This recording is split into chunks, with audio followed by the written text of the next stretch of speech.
प्रश्न होते हैं, क्योंकि ज़्यादातर स्पष्टता करनी वो बहुत ज़रूरी हो जाती है जब एक प्रोग्राम को तोड़ना होता है। पहले तो बहुत सारे प्रश्न आते हैं कि साधना कैसे की जाए या साधना की शुरुआत क्या होती है। मैंने काफ़ी लेक्चरों के अंदर इसके विषय के अंदर बहुत गहरा समझाया हुआ है, जैसे गुरु दीक्षा हो गई, सिद्ध कुंजिका हो गई, पर फिर भी प्रश्न आते हैं। प्रश्न इसलिए आते हैं कि तुम ध्यान से नहीं सुनते कि कोई भी चीज़, इसलिए तुम्हारे कॉन्सेप्ट क्लियर नहीं हो पा रहे। कॉन्सेप्ट क्लियर ना होने पर तुम्हारा दिमाग तुमसे प्रश्न करता रहता है।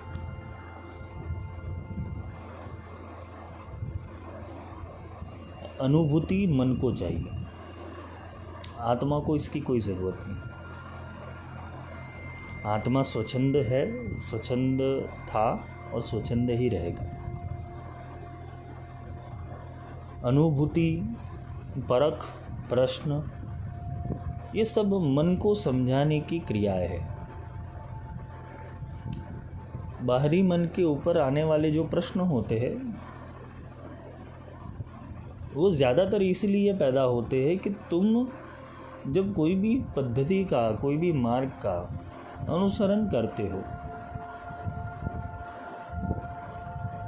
तो वो मार्ग तुम्हारे बाह्य मन के ऊपर ही ज़्यादा असर करता है। जैसे कोई तुमने मंत्र ले लिया, तुम उसका जप कर रहे हो, किसी ने स्तोत्र ले लिया, उसका जप कर रहे हो, दैनिक पूजा का क्रम बना लिया कि मैं इतने घंटे बैठूंगा, प्रतिदिन कोई साधक 3 से 4 घंटे या 5 घंटे 6 घंटे साधना में निकालता है, फिर भी वो पहुंचता नहीं। उसका कारण एकमात्र यही है कि ना उसने साधन को समझा है, ना साध्य को समझा है, ना साधना को समझा है। वो सिर्फ एक साधक का कैरेक्टर निभा रहा है। उसको जितनी स्क्रिप्ट दी जाती है गुरुओं के द्वारा, बाबाओं के द्वारा, उतनी स्क्रिप्ट का वो पठन करता है। इससे ना उसका तर्क बढ़ेगा, ना ज्ञान बढ़ेगा, ना प्रज्ञा खुलेगी, ना वो शास्त्र को, ना स्तोत्र को, ना मंत्र को, ना बीजों को वो समझ पाएगा, क्योंकि सब बाहरी सत्य के ऊपर चल रहा है। बोल रहा हूँ ना, एक कैरेक्टर निभा रहा है, साधक एक कैरेक्टर निभा रहा है कि मैंने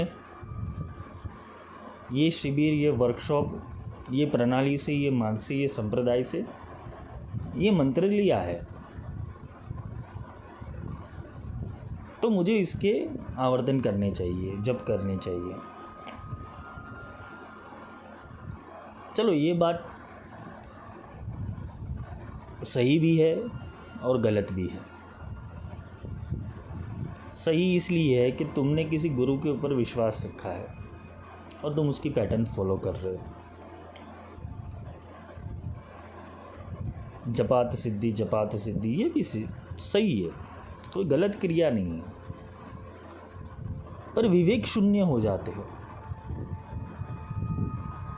साधना मार्ग में चकोर की भांति सुरता को अपने साध्य के अंदर पिरोना पड़ता है। पर यहाँ पे बात आती है साध्य की, तो साध्य क्या है वही किसी को नहीं पता है। उसके पास साधन वही है जो शास्त्रों में लिखा हुआ है। अगर शास्त्रों से साधन मिल जाता, ये बहुत गहरी बात समझा रहा हूँ, अगर तुम्हारे दिमाग में उतर गई तो तुम कल से शास्त्र रख दोगे बाजू पर। शास्त्रों से अगर साधन मिल जाता तो भगवान शंकर पार्वती को किसी भी चीज़ को गुप्त रखने के लिए नहीं बोलते।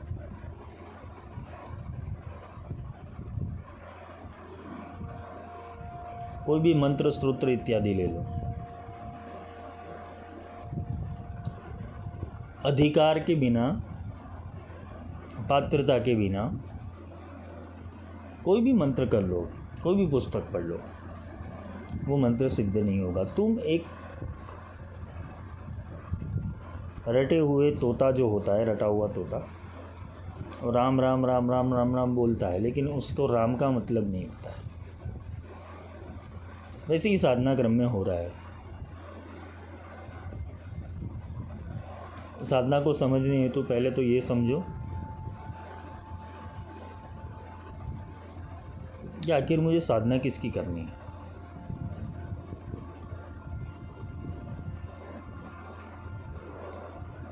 साधना कैसे करनी है और साधना क्यों करनी है, ये प्रश्न पूछो खुद से पहले। साधना क्यों करनी है पहले प्रश्न आया तो लोग क्या बोलते कि भाई तकलीफ है, दूर करनी है। कैसे करनी है तो शास्त्रों में जो लिखा है या किसी ने बता दिया, जिसने 5 पुस्तक पढ़ के पंडित बन गया वो बता देगा तुम्हें, ऐसे करो।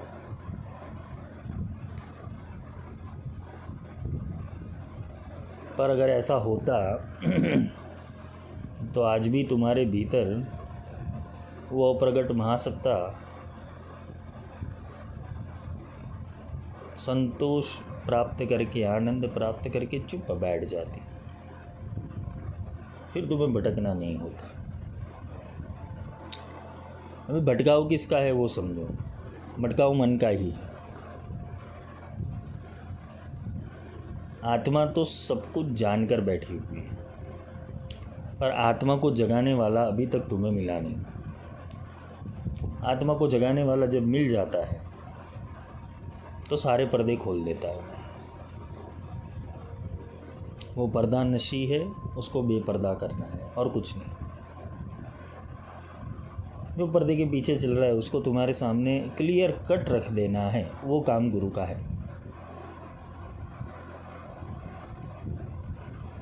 कि बाह्य मन के ऊपर तो इतने सारे पर्दे हैं कि तुम कितने खोलोगे। शिव महिमा खोलोगे, विष्णु सहस्त्र खोलोगे, पुरुष सूक्त खोलोगे, श्री सूक्तम खोलोगे, सिद्ध कुंजिका खोलोगे, कितना खोलोगे, गीता खोलोगे, उपनिषद खोलोगे, वेद खोलोगे, कितने खोलोगे तुम, थक नहीं जाओगे क्या? एक जीवन के अंदर संभव है ये सारी चीज़ों को, ये सब चीज़ों को प्राप्त कर लेना संभव है क्या? एक रूप से है और एक रूप से नहीं है कैसे? तो उसका शॉर्टकट गुरु देता है, और नहीं इसलिए कि तुम जिस मार्ग से जा रहे हो वो गलत है।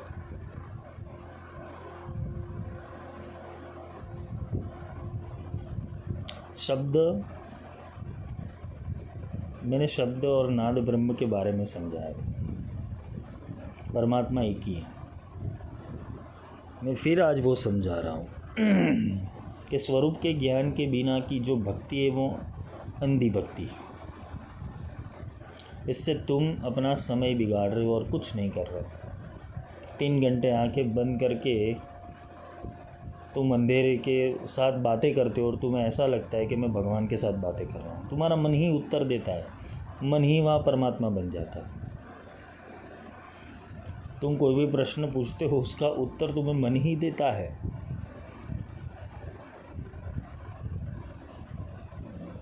आत्मा तर्क देता है। आत्म जागृति के ऊपर तुम्हें सिर्फ सेंसेशन होता है कि ये सही है और गलत है। आत्मा बहुत कम बोलता है, पर जो बोलता है, बोलते हैं ना कि तलवार की धार पर बोलता है। खुद को बेवकूफ़ बनाने के धंधे और कुछ नहीं। प्राप्ति जिस वस्तु की करनी है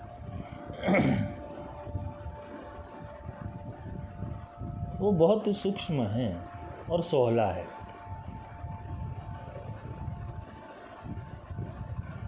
पहले के ज़माने के अंदर सब कुछ सिद्ध हो जाता तो तुरंत। अभी तकलीफ़ें इसलिए आ रही है क्योंकि विषय को बड़ा कर दिया है। आज तुम्हारी ज़िंदगी देख लो, 12 घंटे सोने में चली जाती है, 3 घंटा मोबाइल खा लेती है, 3 घंटा तुम्हारा नित्यक्रम के अंदर चली जाती है। तुम साधना किस समय के ऊपर करोगे?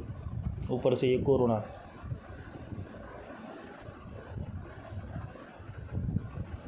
तुम्हारे पास ऐसा साधन होना चाहिए जिससे सिर्फ और सिर्फ तुम परमात्मा की प्राप्ति कर पाओ, चाहे तुम्हारा परमात्मा फिर कोई भी क्यों ना हो। एक असाधे सब सदे, सब सदे सब जाए। एक को साध लिया तो सब सज जाएगा, सबको साधने गए तो कुछ हाथ नहीं आने वाला। तुम श्यामला कर लो, मातंगी कर लो, गणपति कर लो, उच्चिष्ट गणपति कर लो, भैरव कर लो, पर उसका मूल तत्व ही नहीं पता है कि वो प्रकट कहाँ से हुआ और प्रकट होने के बाद उसने क्या किया, हमें वही नहीं पता है। तो मूल स्वरूप क्या है परमात्मा का, ये समझने की कोशिश करें। परमात्मा अविनाशी है, हाँ अविनाशी है, तो उसका मंत्र भी अविनाशी होना चाहिए। तुम राम बोलते हो, राम म के बाद वो फिनिश हो गया, कृष्ण अन के बाद वो फिनिश हो गया। तुम कोई भी मंत्र ले लो, देवी का मंत्र ले लो या देवता का मंत्र ले लो, तुम जो मंत्र का नाम उच्चारण कर रहे हो, हरे रामा हरे कृष्णा, फिर क्या हुआ? तुम्हें वापस उसे बोलना पड़ता है, तो वो जप बोला जाता है। और जिसे बोलना नहीं पड़ता उसे अजप कहते हैं, जो स्वयं संचालित सत्ता है। परमात्मा क्या है? स्वयं संचालित है। सत्यस्य योनि निहितम ते सत्ये, वो सत्य की योनि से प्रकट हुआ है।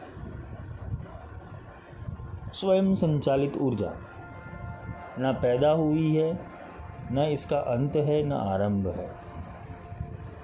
ये था, है और रहेगा। वो तत्व की प्राप्ति करनी है। तुम तो नाशवंत मंत्रों के पीछे पड़े हुए हो। और यही नाशवंत मंत्र क्या होता है? तुम्हारे बाह्य पटल, मानसिक पटल के ऊपर और फिर कुंडलिनी के अंदर, वो स्टोरेज डिवाइस के अंदर ये सारी साधनाएं बल्क में रह जाती हैं। और फिर वो साधनाओं का जो भी उत्पादन हुआ, जो एनर्जी की उत्पादन हुई, तुम्हें वापस भुगतने के लिए दूसरा जन्म लेना पड़ता है। ये तुम संचित ही कर रहे हो ना। मंत्र दोष हो रहा है, देवता दोष हो रहा है, भूमि दोष हो रहा है, मंत्र कितनी बार गलत बोले गए हुए, ना उसका सही क्रम पता है, ना साम्यक बोध पता है। बस तुम लगे पड़े हो एक का एक चैंटिंग करने के अंदर, जिससे तुम्हारी कुंडलिनी ऊर्जा डिस्टर्ब हो रही है। वो परम शिव से मिलने से पहले अंदर अंदर टकरा रही है, उसका डायमेंशन चेंज होता रहता है, जिससे तुम्हें फ्रस्ट्रेशन होता है। साधना के बाद उच्चाटन होता है, तकलीफ़ें खड़ी होती है। तो ये इसलिए होता है कि तुमने बिना जाने परखे किसी की बातों में आके तुमने साधना शुरू कर दी। तुम्हारा बेसिक कंप्लीट नहीं है, और बेसिक कंप्लीट ना होने के ऊपर तुम्हारे लिए सारे मंत्र ऐसे ही कार्य करेंगे। चाहे तुम ओम नमः शिवाय भी क्यों नहीं करते, चाहे तुम राम नाम के जप भी क्यों नहीं करते, तुम्हारी दशा यही होने वाली।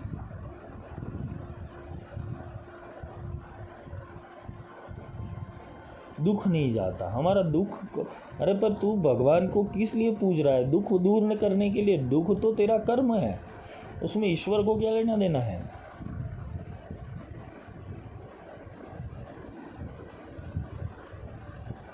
तुम वो चीज़ की प्राप्ति करो कि जो तुम्हारे मृत्यु के बाद तुम्हारे साथ रहेगी।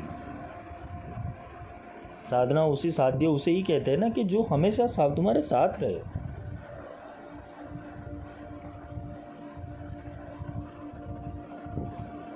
पुनरति जन्मम पुनरति मरणम ये होता क्यों है? साधक कभी मरता नहीं है अगर उसे साध्य मिल जाए तो।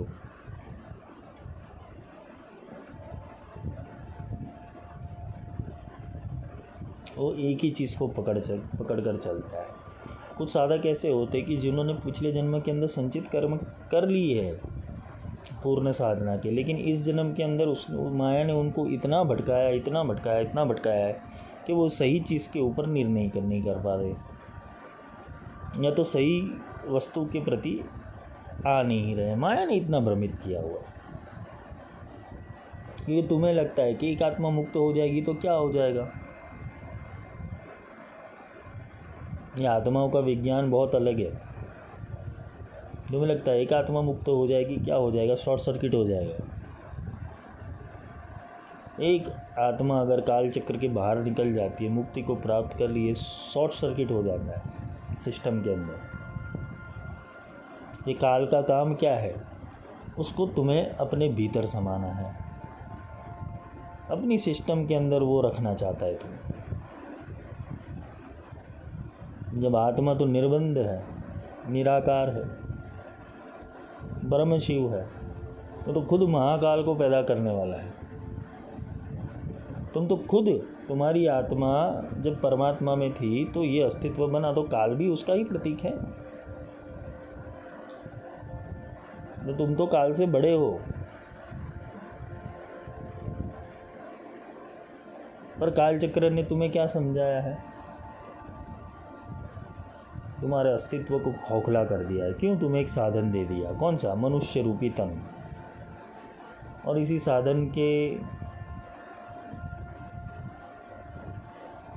साधन से संलग्न जो भी चीज़ें हैं उसको तुम प्राप्त करने बैठ गए, मूल को प्राप्त नहीं किया।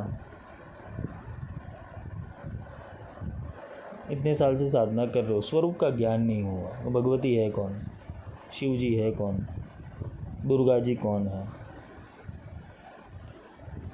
तो एक है वो सब, अलग अलग नामों में, अलग अलग भिन्न भिन्न कलाओं में, स्वरूपों में उन्हें बांटा गया है, पर वो एक कैसे मिलता है? इसीलिए गुरु की ज़रूरत पड़ती है। तो सच्चा गुरु होगा नहीं, ये सारे द्वंद्वों से तुम्हें मुक्त करेगा पहले, फिर मूल के ऊपर ले जाएगा। अगर मैं तुम्हें सीधा मूल समझा दूँ, ठीक है, तो तुम सीधे एक रास्ते पे ऊपर आ जाओगे। लोग नहीं सिखाते क्योंकि लोगों का धंधा चला जाएगा, सब पैसे कमाने बैठे हुए। तो अलग अलग साधना में तुम्हें डालेंगे ये लोग।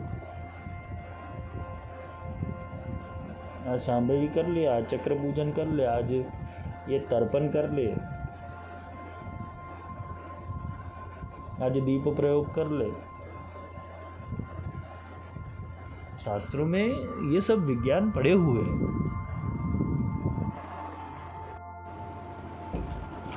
पर ये विज्ञान का फायदा क्या? दुल्हा दुल्हन मिल गए, फीकी पड़ी बारात। बारात का काम क्या है?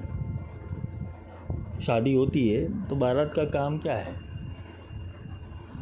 भाई? टाइम टू टाइम आना, अच्छे कपड़े पहनना, परफ्यूम लगाना, तैयार होना, डांस की तैयारी करना, ये गाना बजाना, वो गाना बजाना, बराबर है। फिर धतिंग करना। बारात क्या करती है? नाचती है। और वो दूल्हा क्या करता है? घोड़ी के ऊपर बैठा रहता है। फिर क्या होता है? शादी हो जाती है, दूल्हा दुल्हन अपनी जगह चले जाते हैं, बारात फीकी पड़ जाती है। फिर बारात किसके लिए नाचेगी? ये जो तुम्हारे आसपास लोग नाच रहे उत्साह के अंदर, अलग अलग पद्धतियों को दिखा रहे हैं, अलग अलग प्रयोजनों में तुम्हें ले जा रहे हैं, अलग अलग साधनाओं के अंदर तुम्हारा माइंड डाइवर्ट करते हैं, पर जब तुम मूल से मिल जाओगे, परमात्मा से मिल जाओगे, तो फीकी पड़ी बारात, ये लोग फीके पड़ जाएंगे। सब फीका लगेगा, फिर तुम्हें कोई साधना में इंटरेस्ट नहीं आएगा। मूल मिल गया, फिर कौन सी साधना करने की? अरे जब परमात्मा मिल गया तो मैं मंत्र काहे करूं?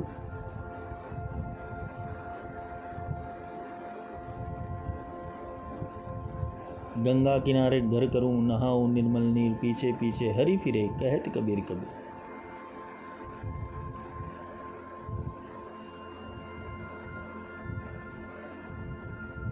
ना में मंदिर, ना में काशी, ना में कैलाश काबा में।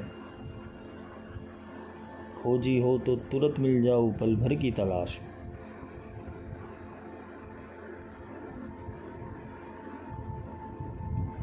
या तुम खोजी हो, सच्चे खोजी हो तो पल भर की तलाश में मिलने वाला है, पल भर की तलाश में। तुमने सब बाह्य क्रियाओं को पकड़ के रखा है, अंतर में झांकना ही बंद कर दिया है, तो प्रकट कैसे होगा?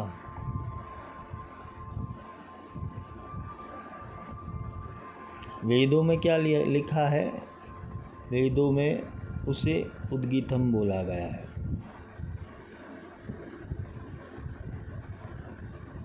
उपनिषदों में उसे, जो उपनिषद है उसकी व्याख्या भी यही है, गीत। ये गीत गोविंदम बना, गीत गोविंदम कैसे बना? कोई भी रचना बनी कैसे बनी? कोई भी स्तोत्र बना, मंत्र बना, कैसे बना? वो स्वरूप के ज्ञान में गए तभी जाके वो प्रकट हुआ।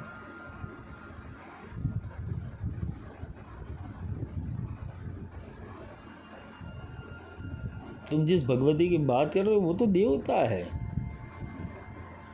ना, उसका कोई लिंग है, ना पुरुष है, ना वो स्त्री है।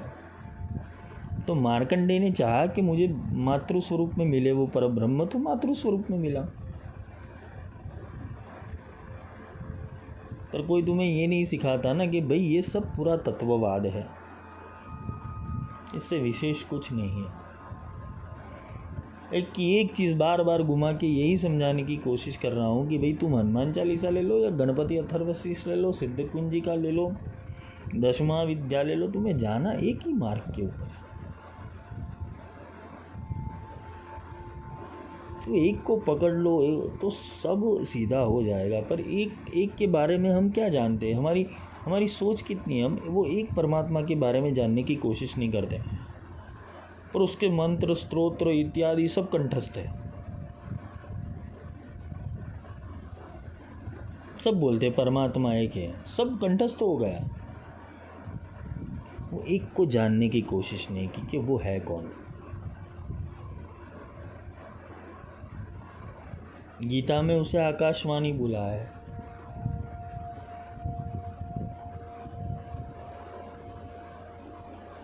गणपति अथर्वशीष में नाद अनुसंधानम संहिता संदेश ईशा गणेश विद्या। बगलामुखी में उसे चेतना सूत्र बोला गया है। त्रिपुरा के अंदर उसे बिंदु बोला गया है, स्पंदन शक्ति बोला गया है। फारसी में उसे सरोस कहते हैं, एनिग्मा कहते हैं, लोगोस कहते हैं। उसे ही कलमाए कुल निदाय आसमानी कहते हैं। उसको ही द वर्ड बोला गया है। वो परमात्मा का स्वरूप है।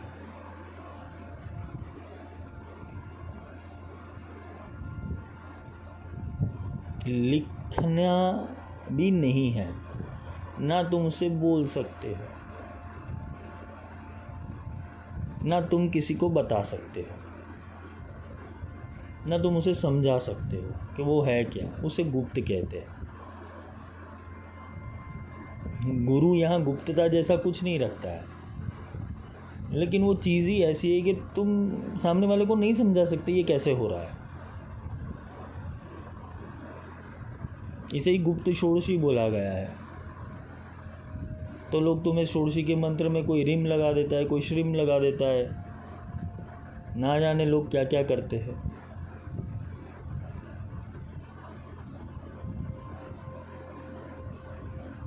इसे ही पराप्रसाद मंत्र बोलते हैं।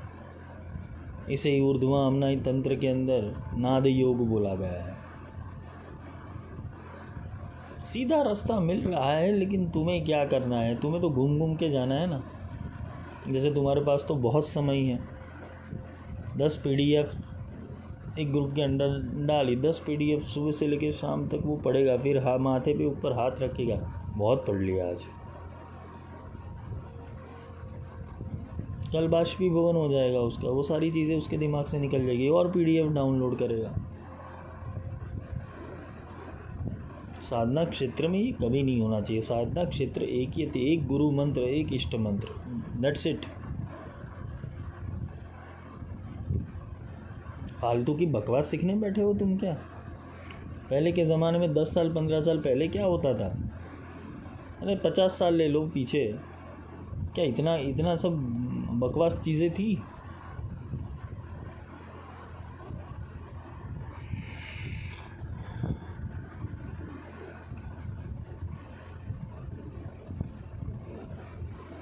मूल के ऊपर आना है, मूल से सारी शक्तियाँ प्रकट होती है। एक ही शक्ति से तुम सारी विद्याओं का अनुसंधान कर सकते हो। दशों महाविद्या का अनुसंधान कर सकते हो, नव दुर्गा का अनुसंधान कर सकते हो, ब्रह्मांड के परा रहस्य का अनुसंधान कर सकते हो, एक ही तत्व से। और ये एक ही तत्व अनमोल है जिसे तुम खरीद नहीं सकते। जाओ तुम्हारी ताकत हो, खरीद के दिखाओ। तुम्हारी ताकत हो, उसको खरीद के दिखाओ, जाओ, तुम खुद बिक जाओगे।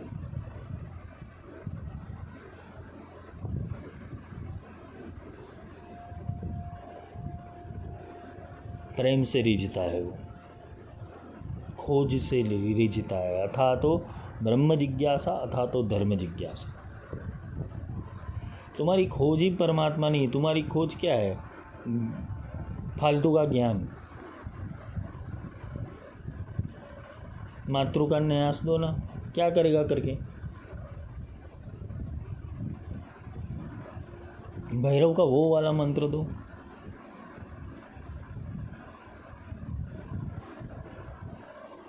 श्री विद्या की पंचिका दो, क्या करेगा? ये सब इकट्ठा करके जाना किधर है भाई तेरे को?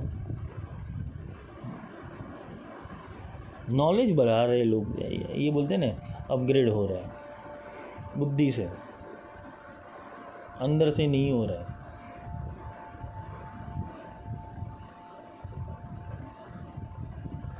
मुझे ना 4 पुस्तक पढ़ के खुद को समझे पंडित, ऐसी हालत है सबको। पुस्तक उससे बनती है, वो पुस्तक से नहीं बनता है।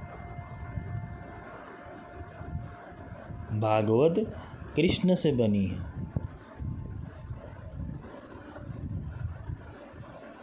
भागवत से कृष्ण नहीं बना है। रामायण राम से बनी है, रामायण से राम नहीं बना।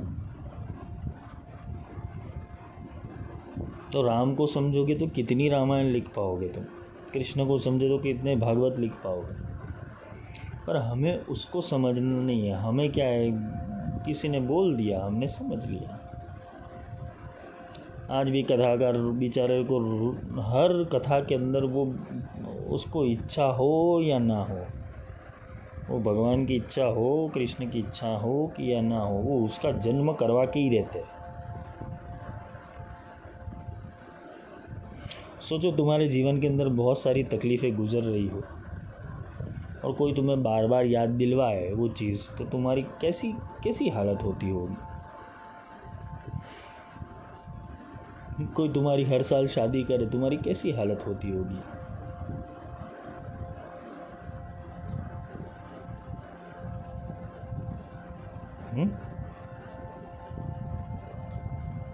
कोई तुम्हें बिना मतलब तुम्हारा नाम ले करे, तुम्हारी कैसी हालत होगी। तुम्हारे अंदर प्रेम नहीं है, प्रीति नहीं है, भाव नहीं है। ये काम ऐसा ही होगा कि मुकेश भाई अंबानी के घर पे बहुत सारा पैसा है, वो तुम जानते हो, इसलिए तुम उसके मंत्र जप करने बैठ जाते हो। क्लीम मुकेश अंबानी स्वाहा, क्लीम मुकेश अंबानी स्वाहा। तो क्या वो मुकेश अंबानी तुम्हें पैसा दे जाएगा? ऐसा ही तुम कुबेर के साथ करते हो। वित्तेश्वराय,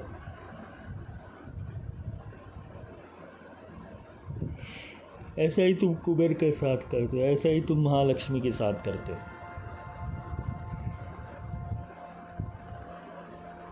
कोई बोले कि गुप्त शत्रु की पीड़ा है गुरुजी, बगलामुखी करनी पड़ेगी। मैंने बोला हाँ करनी पड़ेगी, करो बगलामुखी, पर सावधान, पहले अपने भीतर के गुप्त शत्रु को पहचान ले, उसके ऊपर पहले वो गदा का प्रहार करेगी।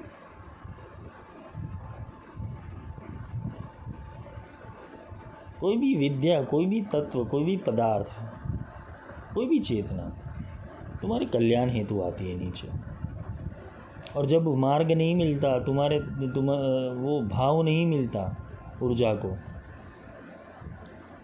वो तत्व को भाव नहीं मिलता, उसे समर्पण नहीं मिलता, तो वो तत्व बौखला जाता है कि क्या है ये।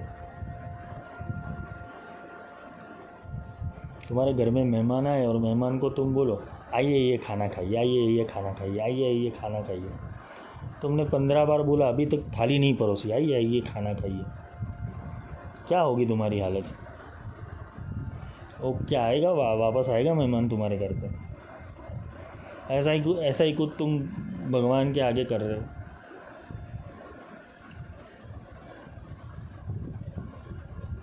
प्रेम से सब कुछ होता है,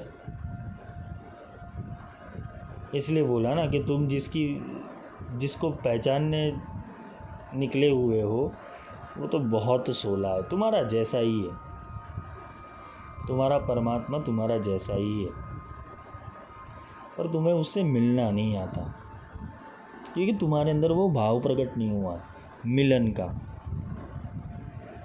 जिस दिन मिलन का भाव प्रकट हो जाएगा ना, तो वो सामने से मिल जाएगा तुम्हें।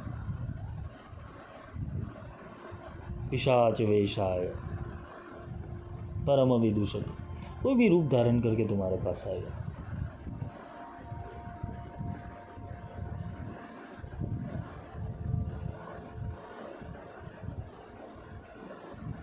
अलख पुरुष की आरसी साधु का ही दे, अलख को लिखना जो चाहे इन्हीं में ही लिख ले।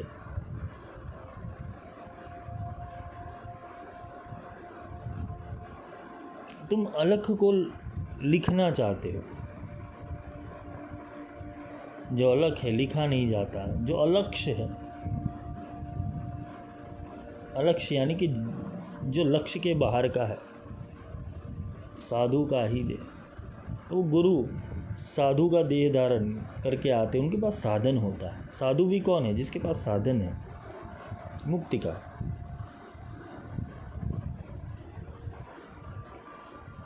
अलग को लिखना जो चाहे इन्हीं में ही लिख ले। वो अलग पुरुष उसके भीतर बैठा हो, वो परम पुरुष वो गुरु के अंदर रहता है, वो आत्म पुरुष गुरु के अंदर रहता है। गुरु के चरण के अंदर सारे तीर्थों का फल है, गुरु के चरण के अंदर सारे मंत्रों की उत्कीलन पड़े हुए हैं। गुरु के चरणों के अंदर सारी विद्याएं अपने आप समाहित है, पर गुरु सही होना चाहिए।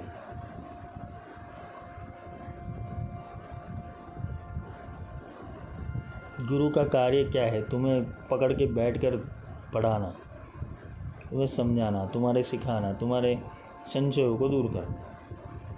आज के गुरुओं के पास टाइम कहाँ है? फेसबुक ग्रुप के ऊपर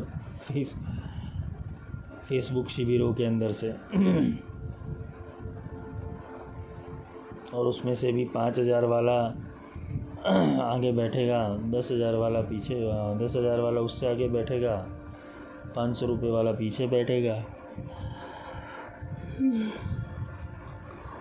वो कहते ना गुरु के घर में देर है अंधेर नहीं। तो ये फिर क्या है सब? यानी विद्या प्राप्त करना हो तो तुम्हारा एक स्टेटस चाहिए, ऐसा?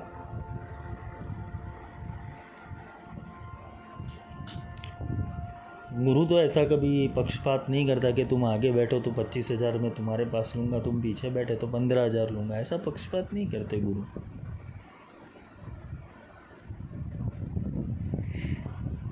अगर पढ़ाना ही है, सच में पढ़ाना है, तो एक एक शिष्यों का नाम भी पता होना चाहिए।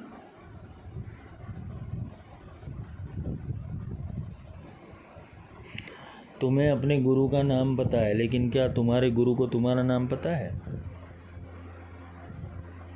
तो वो तारेगा कैसे?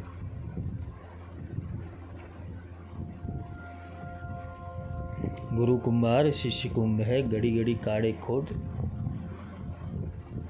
अंदर हाथ संभाल के बाहर मारे चोट। अगर तुम्हारा घड़ा तैयार करना होगा तो गुरु डांटेंगे, और वही तो मज़ा है। गुरु के साथ जीवन व्यतीत करना, वही तो मज़ा है सब। तो ही तो तुम्हारी घड़ाई होगी, तुम्हें सीखने को मिलेगा प्रैक्टिकल। तुम अपने घर के पर बैठे हो, गुरु उनके घर पे ऊपर बैठे हैं, कहाँ से मिलन होने वाला है? सत्संग वार्तालाप ठीक है, लेकिन छोटी छोटी बहुत सारी चीज़ें होती है जो गुरु के सामने खुलती है। परमात्मा का जो स्वरूप है ना, वो उसमें खुलता है, क्योंकि कोई कुछ प्राप्त करने के लिए आया है, जिसको चाहिए। अगर तुम्हारे मन में खोट होगी कि नहीं नहीं मेरे थोड़े काम हो जाए, मेरे थोड़े बिजनेस बन जाए, तो परमात्मा बोला छोड़ इसको, ठीक है, दे दे इसको, जो इसके नसीब का है दे देंगे। परमात्मा वापस मायूस होकर चला जाता है।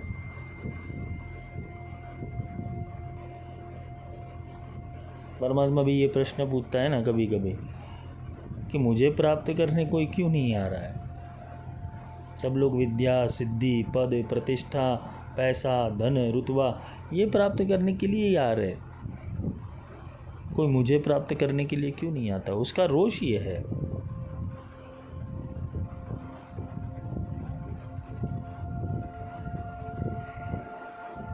यही सोहला मार्ग है। जब तुम्हारे भीतर आक्रंद पैदा हो जाए ना मिलने का, तब गुरु के पास जाना। जब तुम तैयार हो कि मेरा सब कुछ भी चला जाए, मेरा कुछ नहीं बचे, बस मैं परमात्मा को प्राप्त कर लूँ, ये मेरा अंतिम जन्म बना लूँ, और फिर जब तुम्हारी खोज लग जाए तब जाके गुरु चरण में रुकना। और ऐसे गुरु के पास रुकना कि जो तुम्हें मूल से मिला है। विद्या तंत्र मंत्र यंत्र झंत्र घोर में मत घुमाए तुम।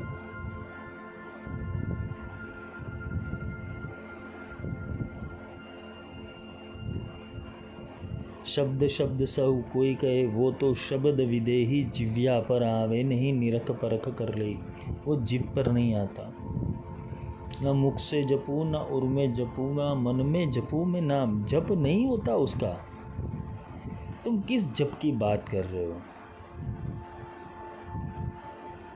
तुम किस जप की बात कर रहे हो?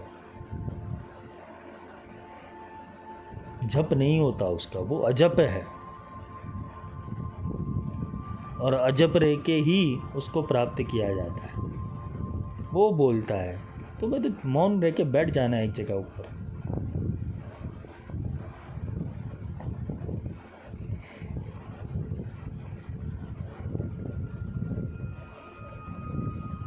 अजपा सिमरन घट वैशई, दिनहा सिरजनहार, ताही से मन लगा रहे, कहे कबीर विचार।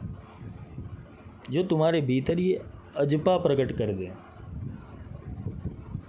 कि किधर घट विषयी, तुम्हारे घट के विषयों के अंदर, दिनहा सृजनहार, तो वो कौन है? सृजनहार खुद है, गुरु साक्षात परब्रह्म।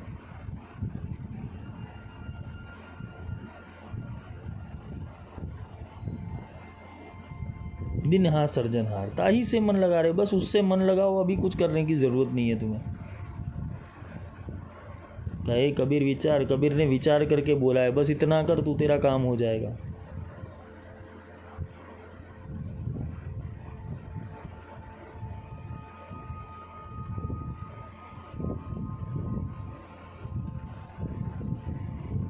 दत्त बावनी के अंदर आता है, सुनी अर्जुन केरो साध रिज्यो पूर्वे, तू साक्षात दीदी रिद्धि सिद्धि अपार, अंते मृत्यु।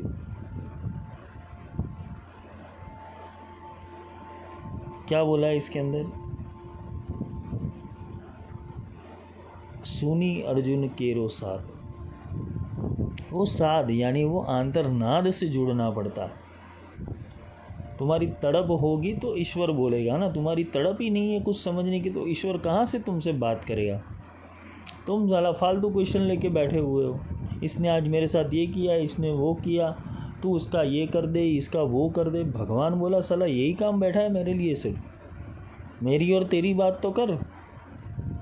और सोचो तुम्हारी गर्लफ्रेंड एक ऐसी हो कि जो पूरे दिन दुनिया की पंचायत करे, तुमसे 5 मिनट ठीक से बात नहीं करे, तो तुम उसको छोड़ दोगे कि नहीं छोड़ दोगे? या तुम्हारा बॉयफ्रेंड ऐसा हो, पूरे गांव की बात करे, तुम्हारे साथ ही बात नहीं करे, तो क्या होगा? वैसा ही हालत भगवान के साथ होता है। मनुष्य आता है भगवान के पास क्यों? भगवान की प्राप्ति करनी है। फिर क्या करता है? पूरे संसार की समस्या लेके बैठ जाता है।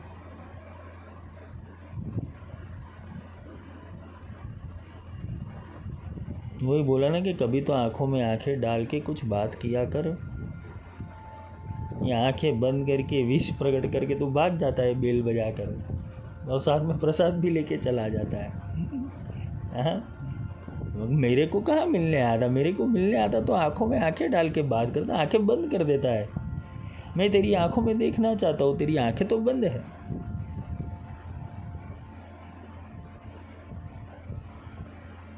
वो मूर्ति स्वरूप के अंदर की भी दर्शन दे सकता है, लेकिन तुम्हें देखना कहाँ आता है उसे?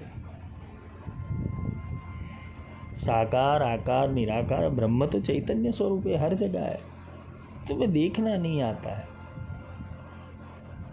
तुम्हारी सोच कहीं पे ढीली पड़ रही है, क्योंकि तुमने जिन जिन से सीखा हुआ है ना, उन्होंने बेसिक कंप्लीट नहीं किया हुआ।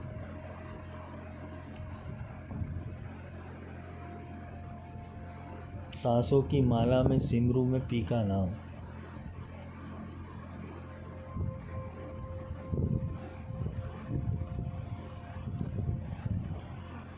ये जो सांस रूपी जो माला है, जो सांस की आवन जावन,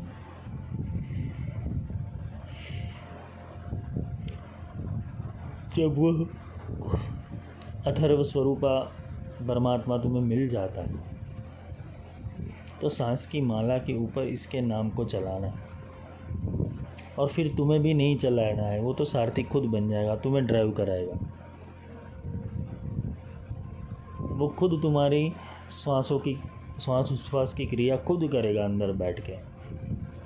तुम्हें लगता है ये क्या हो रहा है, एनर्जी आ रहा है, वाइब्रेशन है? वाइब्रेशन नहीं, वो खुद उतरा है तेरे अंदर, उसके कुछ पोर्टल उतरे हुए हैं,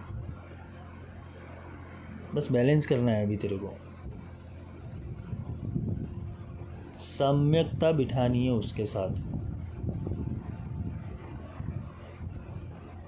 जिस शब्द से राम कृष्ण भये वही शब्द बीज लीजिए, जिस शब्द से अंड पिंड ब्रह्मांड बने वही शब्द भजी लीजिए, जिस शब्द से कुल कायनात बने वही शब्द भजी लीजिए। यही शब्द से पूरा ब्रह्मांड की रचना हुई है। अभी तुम उसके पीछे पड़ो ना भाई, फालतू के अंदर मुंड मालिका तंत्र रह के बैठने का कोई मतलब नहीं है। स्वच्छंद तंत्र, मुंडमाला तंत्र, रुद्र यामल, विष्णु यामल, ब्रह्म यामल, पढ़ कितना पढ़ोगे, थक जाओगे तुम। 16 रास्ता गुरु बोलते हैं, हाँ चल तू आ तो सही, एक बार दे देता हूँ 16 रास्ता। पर फिर मन को तो क्रिया पसंद है ना, और तर्पण किया होता है तो मन को भी अच्छा लगे, चल मैं तर्पण करूँ, चलो सामने वाला कर रहा है तो मैं भी करूँ। ये मुझसे आगे नहीं निकलना चाहिए। उसके पास जितनी सिद्धियाँ डिग्रियाँ है, अभी तो सर्टिफिकेट कोर्स लेते हैं, श्री विद्या के अंदर उत्तीर्ण होने का कोर्स देते हैं लोग। माइंड पावर में भी सर्टिफिकेट दे, उसकी वैल्यू क्या, कितनी? सर्टिफिकेट वो होता है कि जो शिष्य गुरु के रूप से तैयार हो जाता है, वो फिर ज्ञान का डंका बजाता है पूरे विश्व के अंदर, वो सर्टिफिकेट सच्चा है। बाकी ये तो क्या, ये कोर्स किया ना, फलाना कोर्स किया ना, सर्टिफिकेट हाथों से ही लिखते हैं ना, कंप्यूटराइज डिज़ाइन बना के उसको निकालते, प्रिंट आउट साइन करके देते हैं। सर्टिफिकेट की वैल्यू क्या? कौन सा सर्टिफिकेट अच्छा, कौन सा सर्टिफिकेट सच्चा? छाप तिलक सब छीनी रे, तो उससे नैना मिला के जुखरू छाप दे देते हैं तुम्हें। फिर छाप यानी अपना स्वरूप।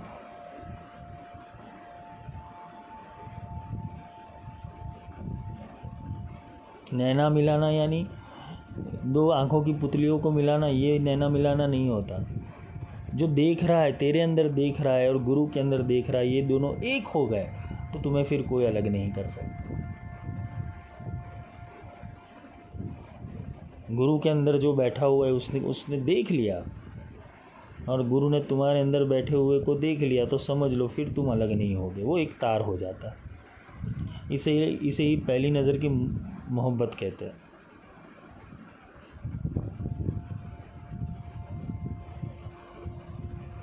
गुरु से तू प्रेम कर, हरि से तू प्रेम कर, कर हरिजन से प्रेम। माल मिलत हरि देते है, हरिजन हरि ही देते। माया का काम तो हरि कर लेगा, लेकिन हरि को चाहिए तो हरिजन के पास जाना पड़ेगा। हरिजन यानी उसके भक्त के पास। राम जी को मिलने के लिए हनुमान जी के पास जाना पड़ता है, और कृष्ण जी को पाने के लिए राधा के पास जाना पड़ता है। शिव जी को प्राप्त करने हेतु पहले नंदी से गुजरना पड़ता है, और देवी के दरबार में जाने से पहले भैरव की आज्ञा लेनी पड़ती है। तो ये सब क्या है? भक्ति के प्रमाण है।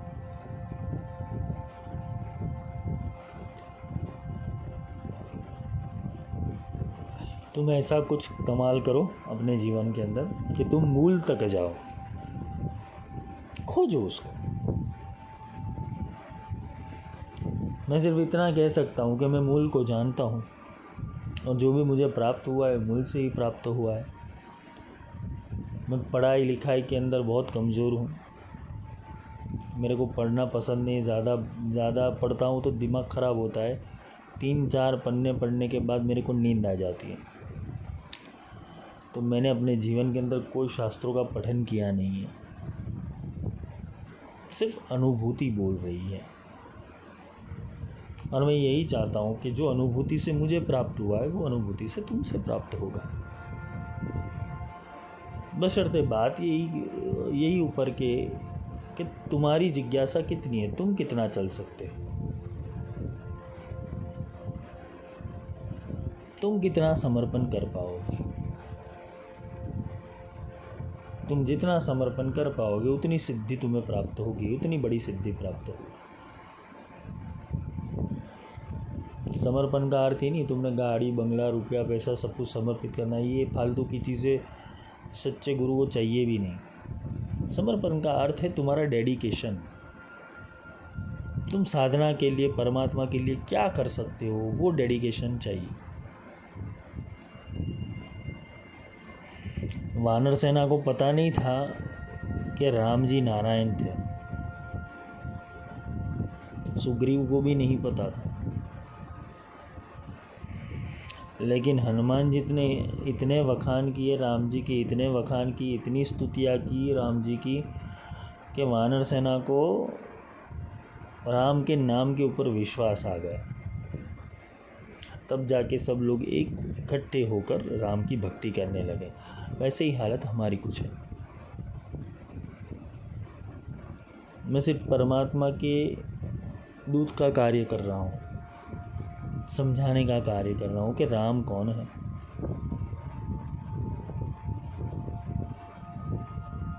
साधना में साधन क्या है।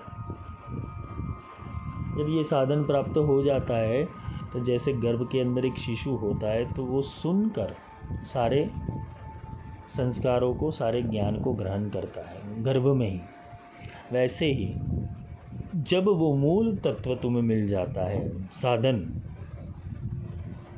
वो कोई मंत्र नहीं है, साधन है, वो मंत्र तुम्हें मिल जाता है तो तुम्हारे चक्षु पराचक्षु खुलते हैं और तुम सुनने लगते हो, क्योंकि तुम हिरण्यगर्भ के अंदर हो। हिरण्यगर्भ के अंदर हो। हिरण्य यानी सोना, सोना यानी माया, उसका गर्भ। तुम हिरण्यगर्भ के अंदर हो। पर जैसे ही तुमने वो शब्द सुना,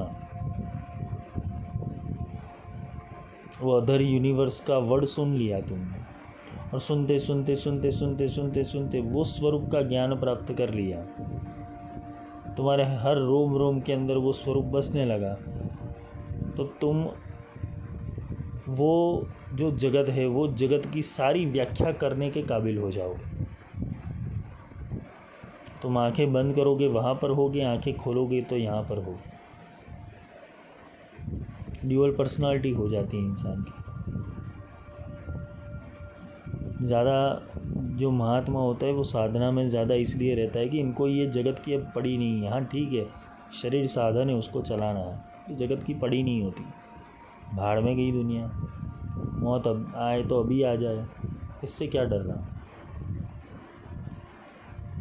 क्योंकि वो जगत के अंदर लीन होते हैं। उनको पता है अपनी गति कौन सी है, अभी यहाँ से कहाँ जाना है मेरे को पता है।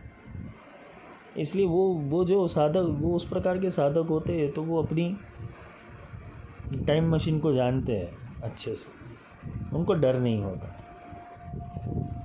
यहाँ तो कल क्या होगा उसका डर है। ज़िंदगी एक सफ़र है सुहाना, यहाँ कल क्या हो किसने जाना। इसलिए साधना के अंदर अगर चलना है तुम्हें, तो ये थोड़ा बेसिक समझ लो। भटकने की कोई ज़रूरत नहीं, बहुत कर लिया, बहुत उल्लू बन लिए, लेकिन